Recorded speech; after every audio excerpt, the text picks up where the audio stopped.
kulanti wacan oo wanaagsan dhammaanba akhyaarta hawada naga dhagaysanaysa meel kasta iyo goob kasta oo ku sugan tihiin iminkii haatanna ku soo dhawaada waraysi gaar ah oo aanu la yeelanay qaar ka mid ah shacabka ku dhaqan magaalada Hargeysa oo si aad iyo aad ah uga dareen celiyay TV-ga la yiraahdo Horyaal TV oo maalmihii u dambeeyay sii daayay fadeexad qaran fadeexadaasi oo uu ku aflagaadeynayay guud ahaan hablaha ku dhaqan deegaanada Soomaaliland gaar ahaan caasimadda Hargeysa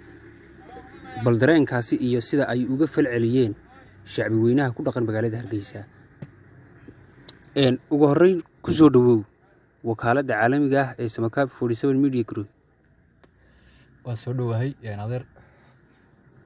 Allah sale horta haddaan aan ka hadlo qodobkan dumarkan ma garanaysaa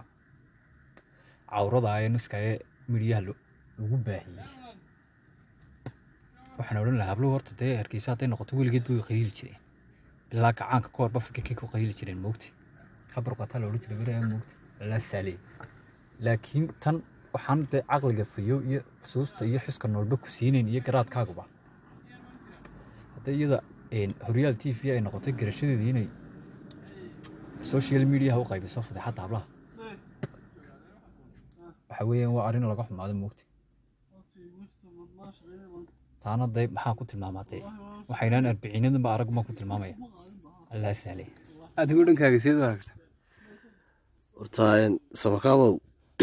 markaan maqlay warkan ka soo yeeray TV-ga Horyaal taniyo waxaan u malaynayaa inuu TV-gaasi inaanay lahayn dad mas'uuliyiin oo ma garanaysay sida aqliga fiyo u fikiro wax u eegi karaa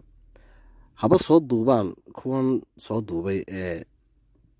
barnaamijka ka dhigay fadeexad hablaha loola kacay habla la leeyahay way qayleen oo laga soo duubay